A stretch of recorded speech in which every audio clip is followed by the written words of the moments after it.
Mark chapter 14. Mark chapter 14. Gusto ko pong basahin ang mga talatang 17 hanggang 21 bilang diving board sa ating pong pag-guide sa salita ng Panginoon. Ganito po ang sabi, kung nandyan po kayo, kung basahin ito sa New American Standard, ganito po ang pagkakasabi. When it was evening, he came with the 12. As they were reclining at the table and eating, Jesus said, "Truly I say to you that one of you will betray me, one who is eating with me." They began to be grieved and to say to him one by one, "Surely not I." And I said to them, "It is one of the 12, one who dips with me in the bowl. For the Son of Man is to go just as it is written of him. But woe to that man by whom the Son of Man is betrayed. It would have been good for that man if he had not been born." Gusto ko lang basahin yung verse 21 sa Tagalog. "Sapagkat papanaw ang anak ng tao ayon sa nasusulat tungkol sa kanya, ngunit kahabag-habag ang tao iyon. Nasa pamamagitan niya ay pagkakanulo ang anak ng tao. Mabuti pa sa taong iyon ang hindi na siya ipinanganak."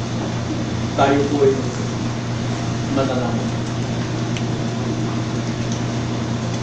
O Panginoon, magsalita kayo sa aming pong mga puso ngayon upang aming masaliksik at gulay-gulayin ang aming pong katayuan sa buhay nito bilang inyong mga tao, bilang mananampalataya, bilang disciples and learner of Jesus Christ. Naway matimbang namin ito at masuri upang maisagawa namin ang anumang pong nararapat. Bigyan po namin ng paunang pahalaga ang inyong salita, sapagkat ang salita ninyo'y katotohanan at ang katotohanan ito sa mga pagpapalaya sa amin. Aming salamat po, Ama. Aming dalangin sa pangalan ng Panginoon Jesus. Amen. Now, bago ko po ibigay ang pinakapaksa na ating pong makikita rito sa Mark chapter 14 verse 21 at tumutukoy po sa buhay na sinayang. Isang sinayang na buhay. At alam natin ang buhay ni Judas. Na gusto ko lang bigyan po ng panglikurang pangunawa tungkol po sa pagtatakda ng Diyos. Alam natin na ang mundong ito ay hindi maaring mag-exist, hindi umiral nang wala pong decree ang Panginoon from eternity. At dahil dinikri ng Panginoon na likhain niya ang lahat ng bagay, lahat ng nandito sa buong sanlibutan o buong universe, ang universe na ito ay tumayo na walang humahawak. Nakalutang ang lahat ng between millions of millions na mga stars and even planets and Earth. Nandyan yan nakatayo. Bakit po? Hindi dahil sa Big Bang, hindi dahil sa evolution theory, kundi ito po ay itinakda ng Diyos. Ang Diyos ang naglikha ng lahat yan. Bakit nga lamang ang tao may iba't ibang paniniwala sa Diyos? Ang Diyos ang nagtakda, na dinikri niya, itinakda niya, kanyang isinakatuparan at isinabatas na ang sanlibutan ay lulutang sa kalangitan, sa kahanginan at iikot 365 days sa orbit. Itinakda ng Diyos yan. Lahat po ng bagay hindi aksidente. At lahat ang mga bagay sa mundong ito ay umiiral, umiinog because of God's providence. Ang providensya ng Diyos ang nangangasiwa, namamahala sa lahat po ng takbo ng sanlibutan, maging sa ating buhay, hanggang sa ating kaligtasan. It is by God's grace, God's decree and providence, kaya ang tao ay naliligtas. Wala pong aksidente. Only one decree, and that is God's decree. At dahil dito sa ating paksa, sa Mark ay tungkol sa sinayang na buhay, nais ko pong tignan ang Deuteronomy chapter 30 upang bigyan ito ng linaw. Na alam natin, Deuteronomy, Book of Deuteronomy, ito po ay isang rehearsal book. Ibig sabihin, ibinalik lang, nirewind lang ni Moses kung ano yung karanasan ng Israel mula sa kamay ng Diyos nung sila'y maalipin sa Egypto hanggang sila'y naglakbay ng 40 years sa desert. At ibinalik lamang ni Moses, kaya nga Deuteronomy, meaning rehearsal, para ipaalala muli sa second generation kung ano na yung ginawa ng Diyos at ano na yung itinakda ng Diyos sa kanila sa pamumuhay sa mundong ito. Kaya hindi po masisisi ang Diyos. Ang tanging pagsisisi lamang na dapat o regrets na dapat makita ay ang sariling responsibilidad. God is sovereign, but man is responsible.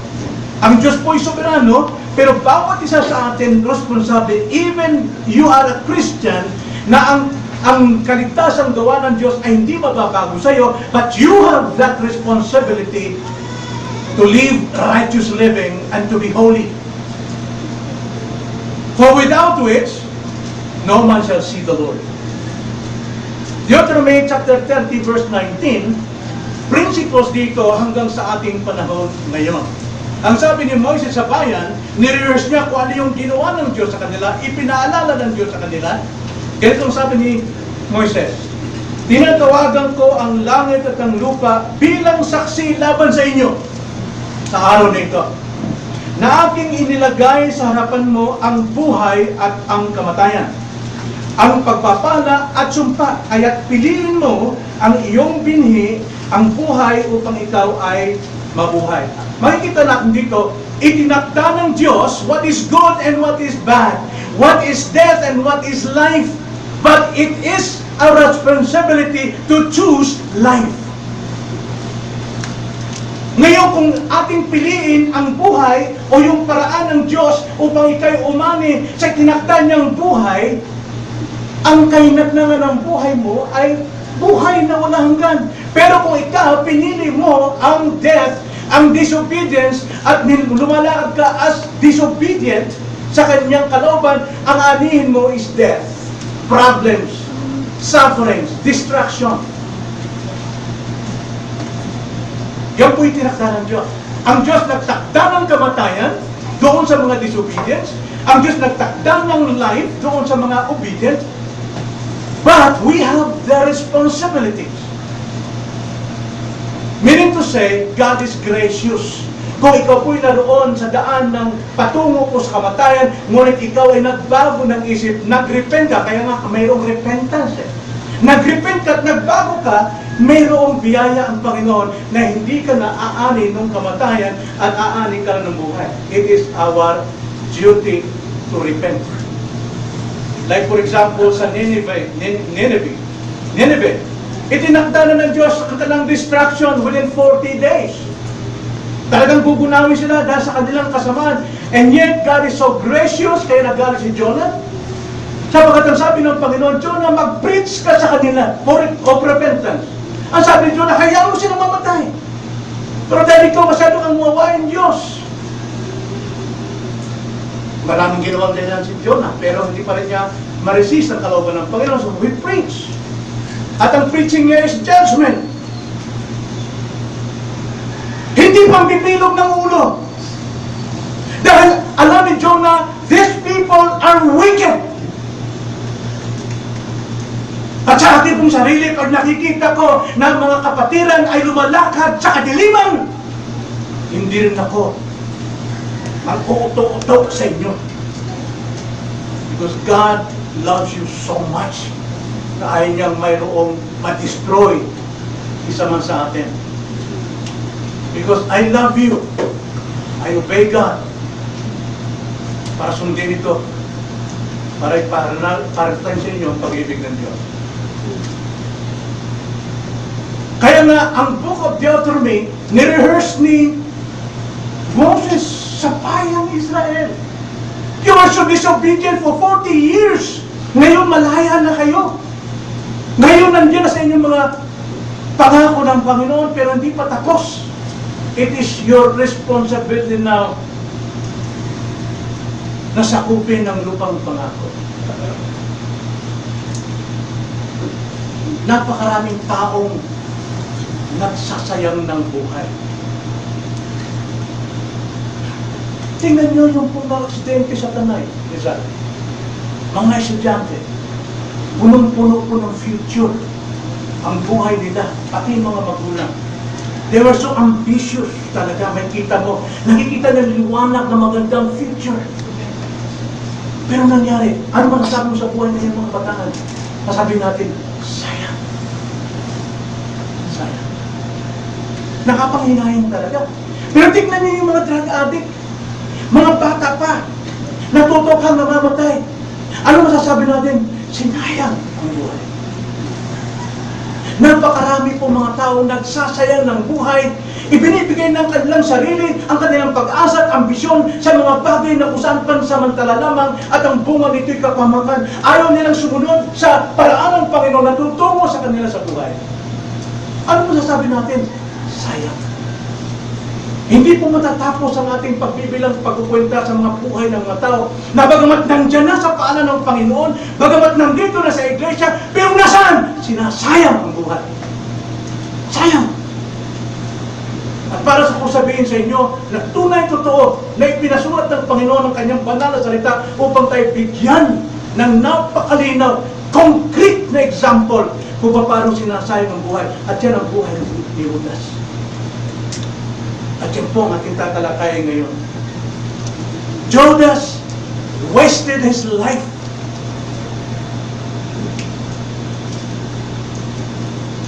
Kaya ang sabi ng Panginoon sa kanya, sa ating binasa, Mark 14:21, sa huling-huli ng talata, mabuti pa sa taong yun ang hindi na siya ipinanganak.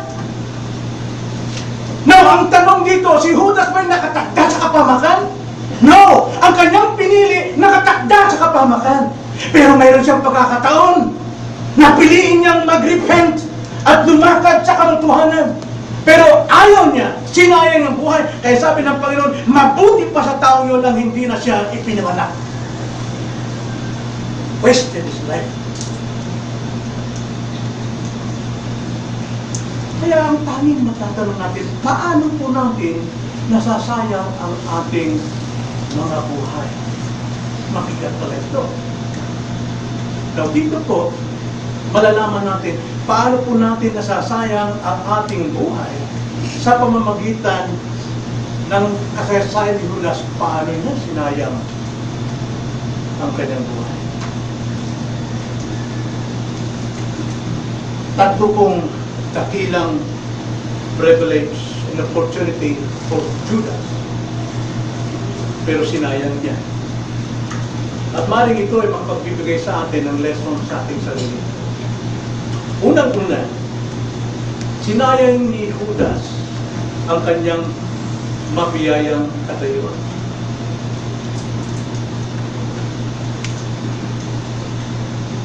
Judas wasted his gracious possession or position. Alam niyo, pumunta tayo doon sa panahon ni Jesus Christ. Magmasid tayo kung paano tinawag ni Christ ang kanyang mga disciples, paano niya ito pinupuntahan sa kanilang lugar. Sumama tayo. At tignan natin ang ginagawa ng mga apostles, mga disciples ni Christ. Makikita natin si Judas doon. Kasama siya ni Kristo. And that is a privilege. Kasama niya ang Panginoong Diyos.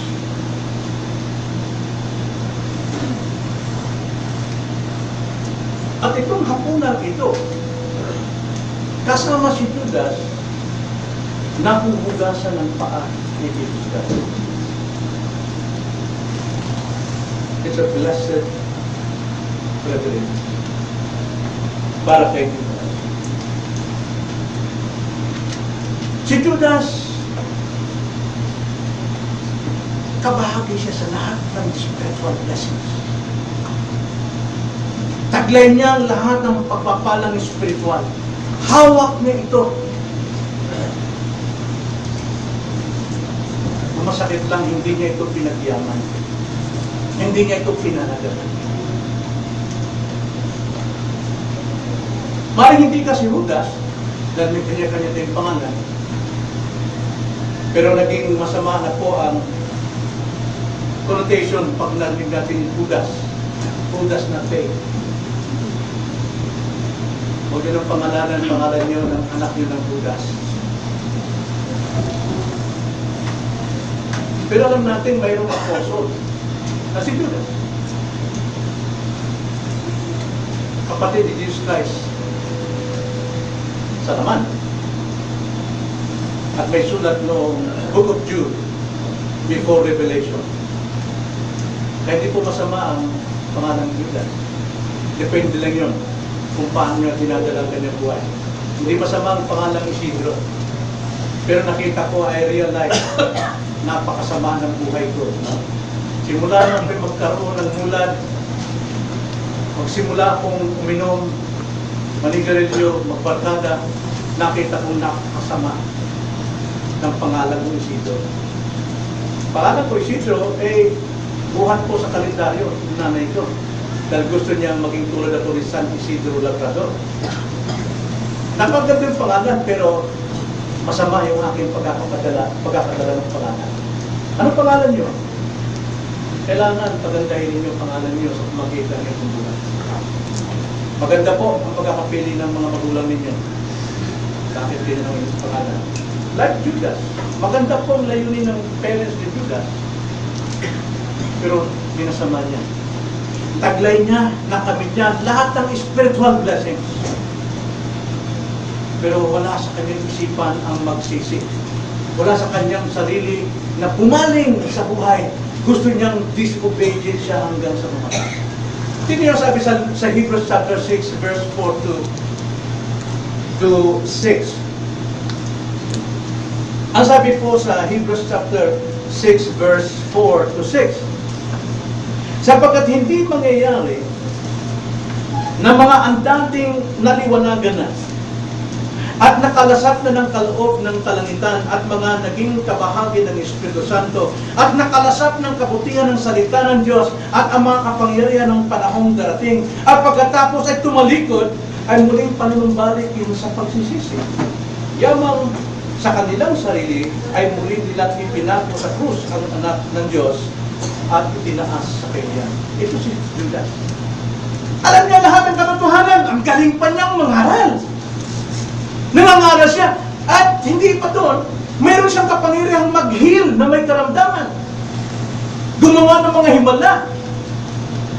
Taglay niya lahat ng spiritual na ito. Taglay niya ang bahagi po ng salita na Diyos. Alam niya ang katotohanan. And yet, ito pong nangyayari sa kanya. Tinalikuran niya ito at nagpatuloy siya sa walang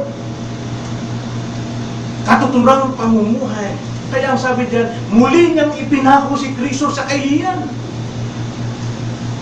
Binibigyan man natin ng kahihiyan si Kristo. Araw ng Sunday, imbis na itaas si Jesus Christ, worshipin natin, praise God, sa kanyang church, nandun tayo sa mall. Hindi ba't yan ay pagbibigay kahihiyan sa pangalan ng Diyos? Nandun tayo sa ating mga trabaho. Hindi ko sinasabing masama ang trabaho. Pero 6 days na binigyan ng Panginoon na gawin natin ang ating trabaho. But the 7th day, the day of rest is for Him. At pagka ito ginamit natin, we love God. My authority is the Word of God. Hindi ang aking feeling. Hindi ang aking pananaw sa inyo. Hindi ako natatakot magsabi ng katotohanan sa inyo.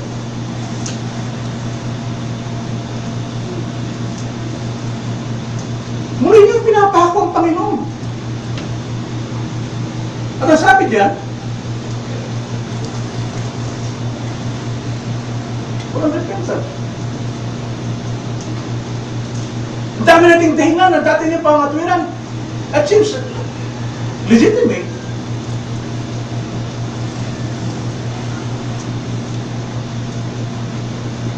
At ngayon si Judas, inilantad siya ng Panginoon pagdating doon sa Lord's Supper na mag-uugas na ang Panginoon ng bawat paa ng kanyang mga anak. Basahin natin John 6:17.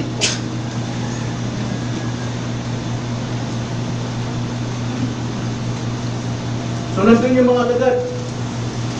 Kumuha ang Panginoon ng tuwalya, kanyang sinabing sa kanyang baywang, at kumuha ng palangganang may tubig at isa-isa niyang ngayong lilinisan ang paa ng kanyang mga alagad. Di ba isang nakakahiya na tayo'y pinaglilingkuran ng Panginoon, He offer His life para tayo magkaroon ng buhay. At itong sinabi ng Panginoon sa John 6:17, sumagot sa kanila si Jesus, hindi ba pinili ko kayo ang 12? At isa sa inyo ay diablo. One of you will betray me, like the betrayal of the devil. Inilantad siya ng Panginoon. Bagamat sila'y sinusuyo kasama si Judas, sinusuyo sila ng isang Savior, ng isang great Savior, tagapagligtas. At si Judas binigyan pa ng dangal. Sa gabing yun, binigyan pa siya ng karangalan sa kanyang position. Nakiusap si Jesus Christ sa kanila. Natignan natin yun.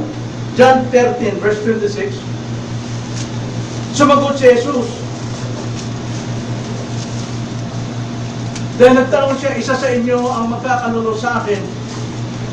Ang sabi ng bawat isa, hindi ako, Panginoon. At sumagot siya, siya yung aking bibigyan ng tinapay pagkatapos na may sausaw ko ito. Kaya't nang may sausaw niya ang tinapay, ay kinuha niya at ibinigay niya kay Judas. Hindi alam ito ng mga alagad. And we do not know that. Pero ikaw lang makakaalam kung ang posisyon mo sa Diyos ngayon. At this time, at this moment. Ikaw lang nakakaalam. At ang Panginoon ang inusap sa iyo ngayon. Kinuha niya at binigay kay Judas na anak ni Simon Iscariote. Pagkatapos na matanggap ang kapirasong tinapay, si Satanas ay pumasok sa kanya at sinabi sa kanya ni Jesus, gawin mabilis ang iyong gagawin. Now, ano pwede sabihin, pumasok si Satanas kanya? Itong katuruan ng mga Kristiyano, hindi na pwedeng pumasok si Satanas sa mga mananampalataya.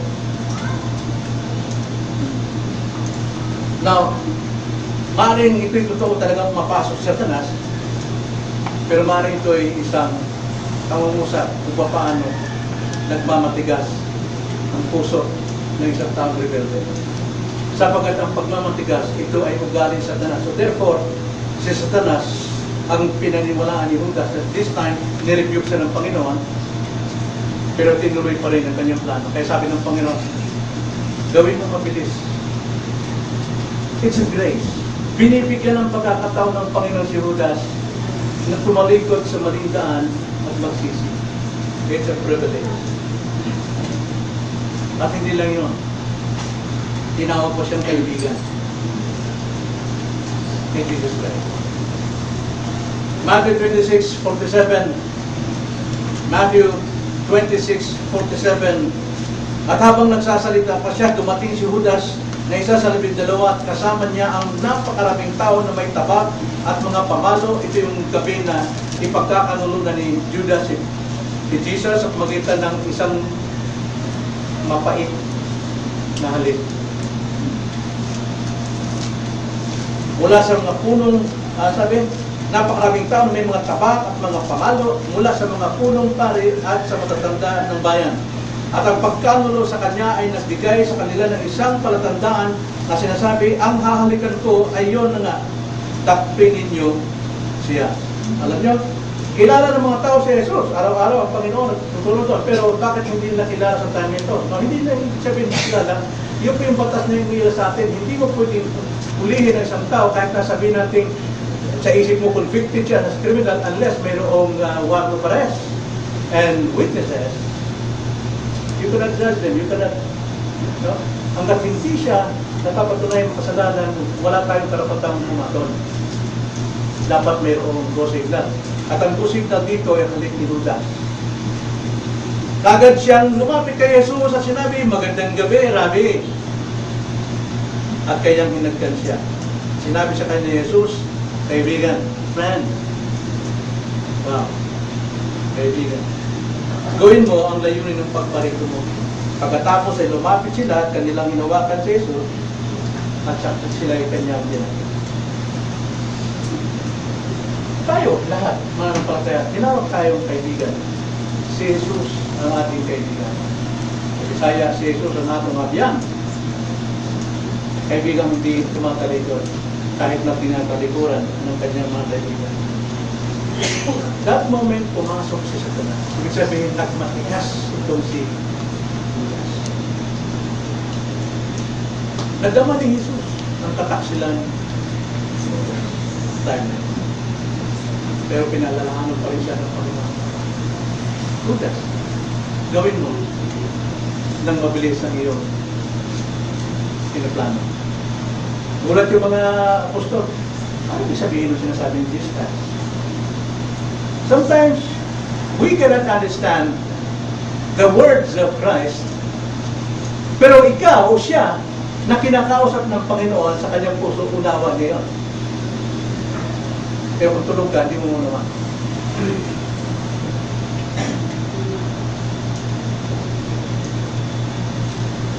Sinayang ni Judas kanyang mabiyayang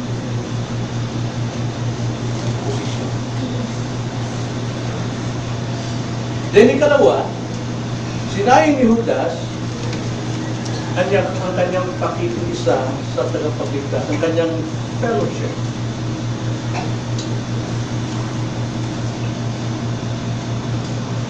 Gaya nga ng sinabi ko,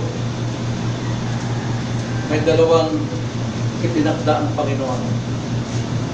Hell, heaven. But we have that responsibility.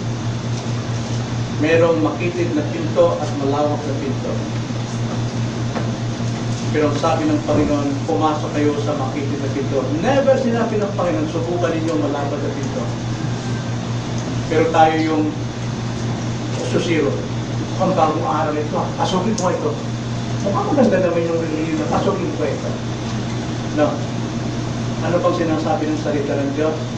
Ito ang ating standard. Ito yung pamantayan natin. The Word of God. Hindi tayo maliligtas sa ating kaususero. Yan pang katapahamak natin. So, mas pinili ni Satanas, ni Judas, ang daang kapahamakan. Sa totoo, sa kanyang pagtalikod o pagsayang sa fellowship with his Savior, ang pakikisa niya sa kapagligtas, nagpapatunay lamang hindi pa siya handang umarap o makipagtagpo sa Diyos. Kung paiwas-iwas ang tao na makipagtagpo sa Diyos kay Kristo, meaning to say, wala pa talaga siyang pinangahawakang handa ng umarap. Bagamat siya itinuring niya alagad, he's one of the disciples, he's one of the 12 apostles, taglay niyang pangalan, maaaring mong taglay niyang pangalan as Christian, maaaring mong taglay niyang pangalan bilang miyembro ng AIMS GBC. Ano silbi ng pangalan ninyo? Wala kang personal relationship with God. Now, paano natin nilalawan yung paano magkaroon ng personal relationship? Ang ibig sabihin ko ng personal relationship, mayroon kang kanasan na ikaw ay pinatawad, na ikaw ay kiniligtas. Mayroon kang testimony, witness sa iyong puso. The Spirit bears witness with our spirit that we are children or child of God. Ano ba? Palagyan natin si Brother Remy. Isa siyang historian, tagasulat ng kasaysayan. Ako wala akong alam. Ngayon, ang kanyang ni-research ngayon ay ang bayang Saudi. So lahat ng research ginagawa niya. Ano ba yung mga culture doon? Ano yung costumbre doon? Anong klase mga tao doon? Ano yung mga Bedouin na yun? Ano yung mga Badu doon? Yung mga native? At lahat alam niya. Tanongin mo sa kanya. Isang ganyan, alam niya sa kanya. Maniniwala ka sa kanya? Yes, totoo. Maniniwala ka. Pero kung pa si Brother Fair, nagpunta mismo sa Saudi, nakatikim siya. Naamoy niya yung amoy ng Saudi. Naamoy kilikili. Minsan. Kasi naman eh. Nakakain siya doon sa maliit na restaurant. Nakapag-almusal siya ng susuka. Yung pong scrambled egg. No? Tapos yung pakpak. Doon lang sa damam, halimbawa sa damam, at namuhay sa pier ang damam. Ngayon, umuwi ito, nagkatagpo ito. Sino mo mas paniwalaan mo sa kanila, historian, at yung taong nakarating mismo, sino paniwalaan mo na siya ay sino may karanasan? Siguro sabi, ito magaling, alam niya lahat. Kaya naniwala akong galing siya ng Saudi. Pero kadalasan, yung galing Saudi, tahimik, wala siyang alam, kasi alam niya ng damam. Bibigyan siya ng Riyadh. Dadaan siya ng Abqi. Dadaan siya ng Siksa papuntang pero itong mayroong karanasan, matututo siya roon sa istorya. Pero hindi naman hulugan, yung istorya nakarating, meron siyang personal experience sa Saudi. But this man, si Brother Feli, wala siyang ganong alam, pero alam niya, meron siyang personal, natikpan niya, nanasahan niya, nakita niya kultura doon, nakita niya anong batas doon. Ganun po yung sabihin ng Kristiyano. Hindi po panghalan. Pero itong si Judas, lahat naranasan niya. Yun lang, hindi ang kaligtasan. Sinayang niya ang kanyang fellowship with God. Pero he has no relationship with God. Kaya ang pagiging Christian po is not a matter of personal knowledge about God, but it is a personal encounter with God. Huwag mong pakialaman yan. Huwag mo ka doon.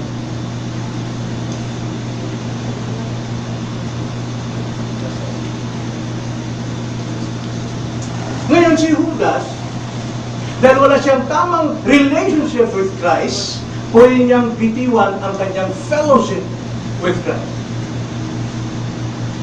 As Christian, truly child of God, we commit sin, nawawala yung ating fellowship with Christ, but never our relationship with Christ. So, huwag nating alalahanin yung relasyon ng Diyos sa atin, ang alalahanin natin, ano yung klaseng buhay mayroon tayo dito.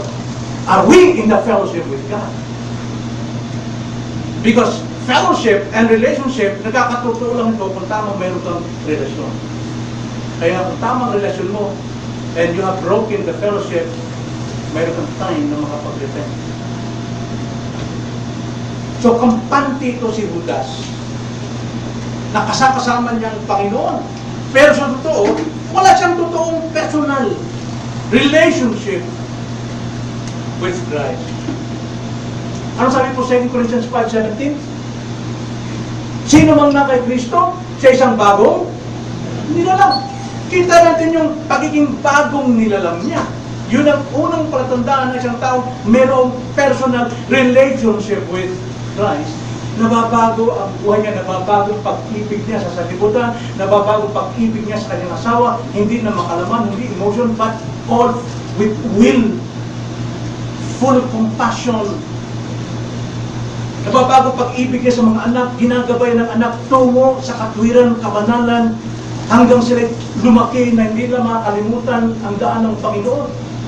Iba yung kanyang pag-ibig, pag-ibig ng Diyos ang kanyang daladala, hindi pag-ibig na makalaman.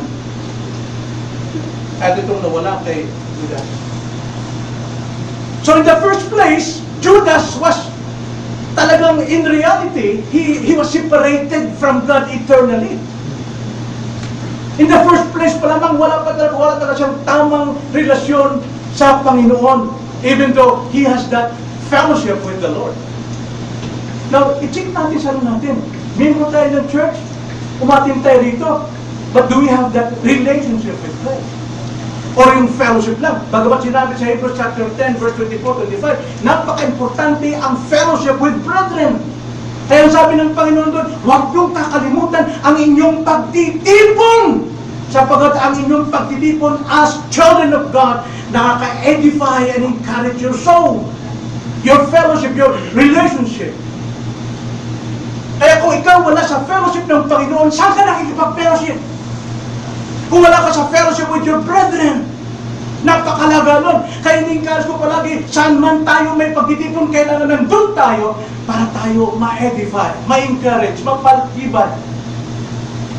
Huwag niyo sabihin matatag pa rin kayo. Nakikita niyo ba, ang bihirang dumadalo sa mga pagsamba, maraming problema yan. Yan ang mga reklamador. Hindi po natitame yung kanilang flesh. Walang love. Walang faithfulness. Walang self-control. So Judas was eternally separated from God. Sabi sa John 17:12, testimony ni Christ sa kanyang mga disciples, habang ako'y kasama nila, iniingatan ko sila sa iyong pangalan. Sila na ibinigay mo sa akin, sila'y binabantayan ko, at isa man sa kanila ay walang napahamak, maliban sa anak ng kapahamakan. Who is that? This si Judas. Upang matupad ang kasulatan. Ano yung matutupad? Yung itinakda ng Diyos, na sino mang pumili sa daan ng kapahamakan, mapapahamak siya. Yan ay katuparan ng kasulatan. At ang sino mang nagsisi at tanumpalik, pumunta sa daan ng buhay, maliligtas siya. Katuparan ng kasulatan. Kaya ang tanong ko sa inyo, saan kayong daan lumalakad kayo para matupad yung itinakda sa dulo niyan ng inyong buhay? If you continue, kung kayo papatuloy as a disobedient, dahil akala nyo magaling na kayo, mahusay na kayo, pero wala kayo palagi sa ating mga pagtitipon, huwag mo sabihin kayo tumitibay. Kaya marami kang problema. Bitter ang iyong puso. Nakarinig ka ng pagtutuwid ng konti, makarinig ka ng pagbabago sa ating pagsasama, nagiging judgmental na tayo.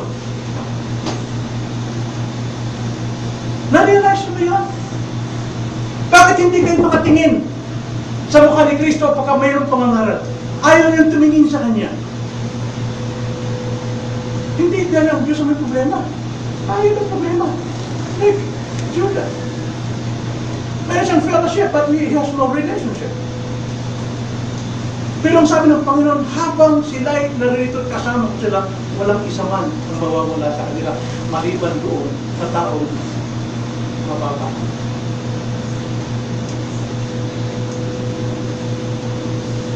Kaya utos sa atin, as a Christian, 2 Corinthians chapter 13 verse 5, ito lang yung sinasabi. 2 Corinthians chapter 5, siyasatin ninyo ang inyong mga sarili kung kayo'y nasa pananampalataya. Subukin ninyo ang inyong mga sarili. Pag sinabi pong subukin, sabihin, saan nyo ba binibigay ang inyong time, ang inyong compassion, ang inyong puso? Ito ba'y sa kadahilanan ng Panginoon o sa mga bagay-bagay sa mundo? Proof, sabi ko. Hindi ba ninyo nalalaman na si Jesucristo ay nasa inyo? Hindi ko alam doon kung nagkakasama pa si Kristo. Malibang kayo ng bigo sa pagsubok.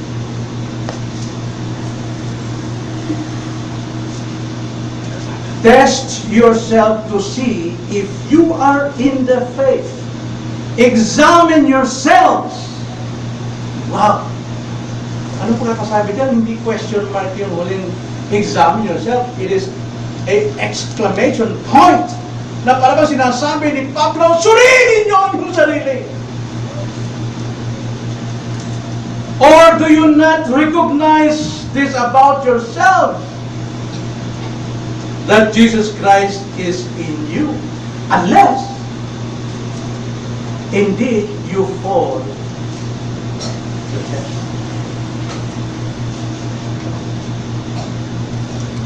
Ilang mensahe na po ang napakinggan ninyo? Simula nung maglaylo kayo, simulang manlamig kayo, ilang mensahe na ang narinig ninyo? Wake up call. Marami na. Pero hindi nyo pinakinggan. Hindi nyo pinakinggan. Kaya si Judas, yun ang develop sa kanya.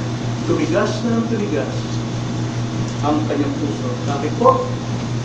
Wala na siyang pagpapalaga sa fellowship ng Panginoon at fellowship with the President.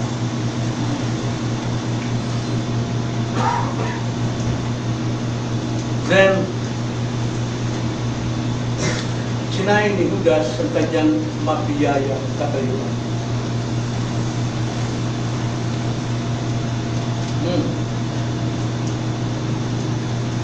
Sinayin niya lahat. Alam niyo, napakabiyaya natin. Kagaya natin. Malaya tayong nakaka-attend. Malaya tayong nakakapasok sa katawan ni Kristo. Alam natin, the church is the pillar and ground of all truth. Ito yung body of Christ. At may kalayaan tayo. Kaso na yung kalayaan natin, ginagawa natin license to sin. Wala nang halaga sa iyo ang pag-aaral, wala nang halaga sa iyo ang bawat pagsamba, Sunday school. Nungungay na ngayon sa choice, option, pwede mo kung sa hapunan mo din. Pwede Sunday school lang. Now, pwede yun sa ating mga bisita. Hindi natin sila magpwesa, but you are a member of the church. You have that responsibility and you are accountable. So mga kapatid, bakit wala ka? Bakit wala ka?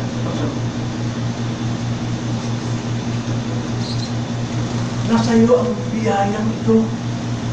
Hindi ito nagagawa ng trillions of people out there. Hindi na nagagawa ito. Ang kasiyahan nila nandun sa mall, nandun sa beach. Yun ang kasayahan na akala na privilege ito.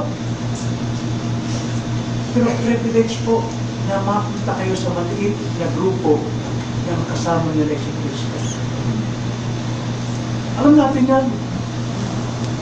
Saan man may dalawang, tatlong nakatipon dahil sa kanyang pangalan, there I am in the midst of them.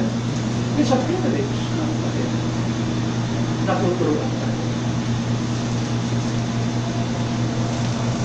Sa ating pong pagkatapos, mag-iiwan lang ako ng mga ilang statement of truth at katanungan sa inyo. Unang-una, itong katotohanan. Huwag natin ipag-alala ang relasyon ng Diyos sa atin. Huwag natin ilagay sa utak natin yun. So, huwag tayo mag-alala sa takbo ng mundo rito o saan tayo napunta nun. Ang hindi natin dapat bigyan ng alala ay yung relasyon ni Kristo sa atin. He is faithful to that. Kundi ang ating alalahanin, saan tayo, ano nang ginagawa natin sa time na dapat nakikipagtatlo tayo sa Kanya. Matakot tayo dyan. Be sure your sin will find you out. Meron pong karma. Sa libutan, napakabigat yung salitang karma. No? Parang sumpa yun di ba? Pero, para gumaan, sabi nila, mayroon namang good and bad karma. Tulad daw kay Dilima, karma na yun sa kanya. Dahil pinakulong niya nung wala rin kaswira, si Gloria makapagal. Now, karma po, sa biblical sense, consequence. Bunga ng iyong maling desisyon, plano at gawa. Paggawa ng bahala, sa lantad, maliwanag, at napakadaling unawain sa salita ng Diyos. Kaya sabi sa Numbers 32 verse 23, be sure your sin will find you out. Tiyakin mo, habulin ka ng bunga ng iyong kasalanan, yung karma. Consequence. Ang Diyos natin, bago dumating yung consequence na yun, ang isa sa characteristic ng ating Panginoon ay yung tinatawag na long suffering. Sa Griego, pinipicture doon, hindi lang long suffering. Parang ang bilis lang, long suffering. Ano yung sa Tagalog? Mahabang pagtitiis.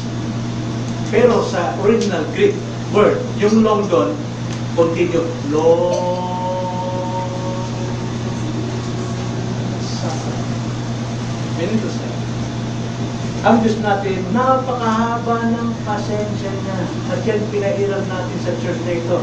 Wala kang papakialam 1 taon, 2 taon, 5 taon ng iyong relationship sa iglesia. Ikaw ay binibigyan ka ng pagkakataon. At pagdating ng huli, mayroon ng sufferings. Because mayroong disciplinary action. Pero, the church has given you such a long patience.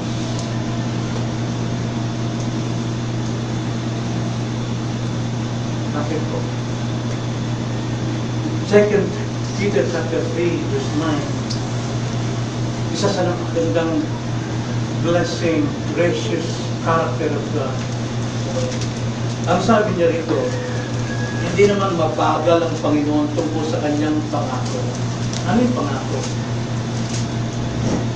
Yung pangako rito sa context ay yung judgment. Discipline.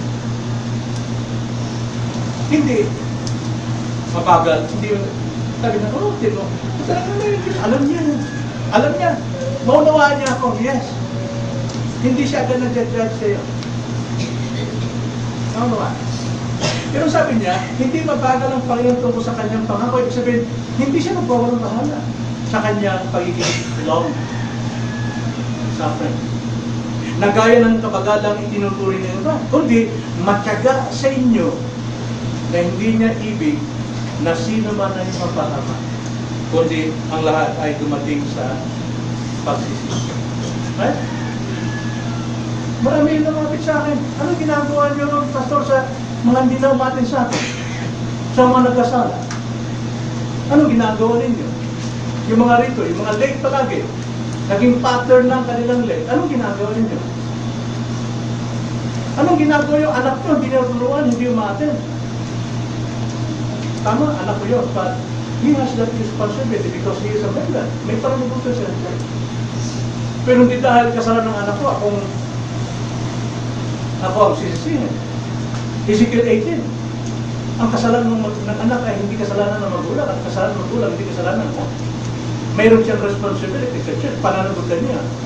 Bakit ipailan natin ng long suffering?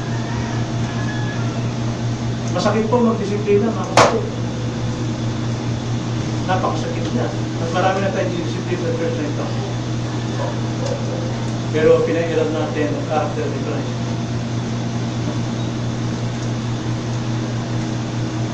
Ayaw ng Panginoon na isa man sa ating mapahama. Kasi pagdating po sa judgment ng Panginoon, either you will be justified or you will be damned. Kasi pagdating po sa trials na, sa judgment na, sa palo na, karamihan talaga ng Kristiyano bumabagsak, nawawala sa Panginoon. Ayaw ng Panginoon gano'n. Kailangan pagdating po ng sufferings na yun, ay ma-justified yung mga kasalanan kasi mag-repent sila. Yan ang hinahanap ko pagkakataon na mayroong pusong hanggang mag-repent. Dahil kung mapurihin ko yan at sila ipamukhaan ko magre-rebelde at lalo mawala, saan sila pupunta? Saan sila pupunta? Bakit masyadong mapagtiis ang Panginoon sa mga makasalanan tulad natin? Kasi alam mo ang Panginoon natin yung pagpupuntahan. At ang tangi natin pag-asa ay manatili sa Kanya, even though we are unfaithful to Him, still, He remains faithful to us. So katakot tayo sa ating ginagawa ngayon. Katakutan natin ito.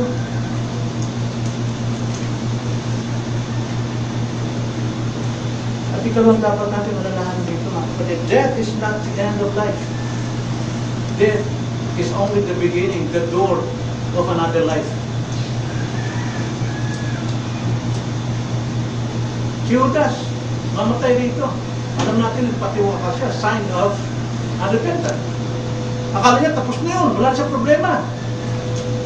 Ang problema kasi ni Judas ito, masyado siya mapagmahal sa salapi.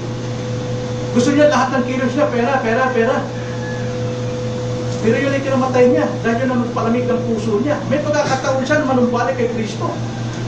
Tinawag siyang kaibigan niya, hindi pa rin siya nagbago. Because he loved money. The love of money is the root of all evil. Kaya hindi na kayang baguhin sarili niya dahil hindi siya kontento sa kinikita niya. Pero isang privilege yun na ginawa siyang treasurer ni Jesus Christ sa kanyang mga lagay. Pero, namatay siya noon. But remember this, death is not the end. But it is only a door, panibagong pinto para pumasok ka sa eternity, whether it is heaven or hell.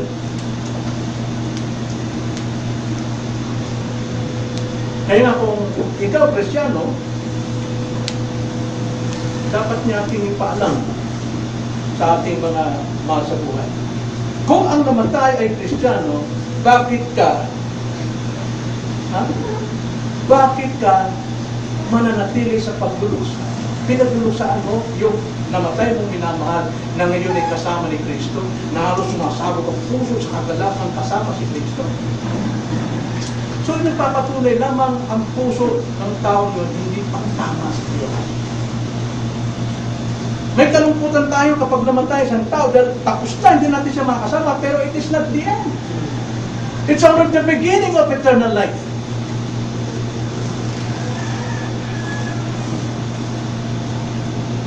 So, encourage natin yung mga nalulumbay, mga nagluluksa dyan na walang pag-asa. Sapagkat sabi ni Pablo, dapat niyo malaman, mga kapatid, tulad ng mga taong walang pag-asa, sila'y nalulungkot, umiiyak sa kanilang mga namatay na. Pero alam natin sila'y muling babangon. Pagbaba ni Kristo at sila'y dadalhin sa taas, hindi tayo mauna, kundi sabay-sabay tayong dadalhin ni Kristo. At kaya dapat tayo magsaya sa balikan nito. So, ang tamang kailangan ng mga taong nagluluksa sa mga minamahal nilang namatay na Kristiyano, dapat dalhin sila sa paanan ni Kristo. Tanging si Kristo lang maaaring makakapag-heal ng emptiness sa kanilang puso. Yung tinatawag na kahugdangan ng kanilang puso. Eternity yan eh. Sabi sa Ecclesiastes, ng Diyos ay naglikha sa atin ng eternity and no one can feel that except God alone. Yun ang aral dyan. That is not the end of life. It is only the beginning of eternity. Then thirdly, na dapat natin malaman, the worst of all tragedies sa buhay ng tao is a tragedy that he dies without Christ. Even though you have that religion, gaano mang kalaking religion, but you have no Christ, you are nothing. Si Christ lang po pag-asa ng lahat ng tao. No one, not even Pope, not even the President, not even the richest man in this world, even the holiest people in this world cannot help you, cannot save you. It's only Christ, because Christ alone is the way, the truth, and the life, and no one comes to the Father except through Him. It is Jesus alone. So, the greatest tragedies in life when you die without Christ. Yan si Judas. Kasama niya, kumakain siya sa palad ni Kristo. Nakikinig siya palagi ng Word of God. Word of God. Nakikita niya ang lahat ng himala. But not all of us, Lord, Lord, in Jesus Christ will enter the kingdom of heaven, but only those who does the will of God. And that is, what is the will of God? Believe His Son. Trust Him. At ngayon, para sa atin naririto, kung ikaw wala pang relasyon kay Kristo, Maybe you have that fellowship with Christ, pero wala ka pang personal relationship with Christ. This is a privilege for you. Ito isang malaking privilege, isang big opportunity na ikay kasama sa pangangaral at makarinig ng salita ng Diyos. Magkakataon ito. 1 Peter chapter 1 verse 23 says, we are born again, not with the imperishable seed, but with the imperishable, not with perishable seed, but with imperishable seed, and that is the Word of God. Sa iyong pakikinig ngayon, na mayroong bukas na puso dahil binuksan ng Diyos, tinanggap mo, ng tangi mong pag-asa is Jesus Christ, you will receive that new birth. At huwag kang mag-expect na boom, bigla kang natabog ka, magsasayaw ka. Not by emotion, but unti-unti, tulad ng binhi. Once ang binhi, ang seed, nahulog sa lupa at nag-germinate, nagsisimula itong tumisibol. Una, ang kanyang dahon, ang kanyang sanga, at yan mangyayari sa buhay mo. Maring ngayon, natanggap mo ang seed of the word. At kung asahan agad maging puno ka ngayon, maring bukas, saka lang darabas yung marka ng buhay sa buhay mo. Unti-unti mong hindi makalimutan ang iyong napakinggan at kailangan mo itong diligan. Please, come back. Listen. Trust. Believe in the Lord Jesus Christ and you shall be saved. You shall be saved. Let's pray.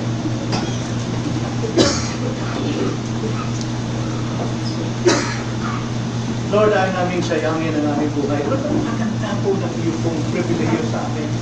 Namumuhay kami sa privilege, pero hindi namin makita doon ang totoong layunin, saysay ng buhay namin ito hanggat hindi namin marinig sa iyong salita.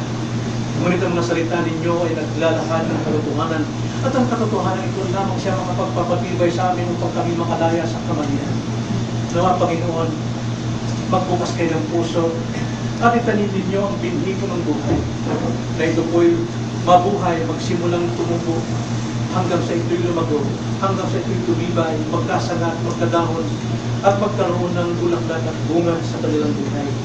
Alang-alang kay Kristo. O Panginoon, sa iyo namin pinagkakatiwala ang magiging resulta ng pangangaral ng iyong salita. In Jesus' name.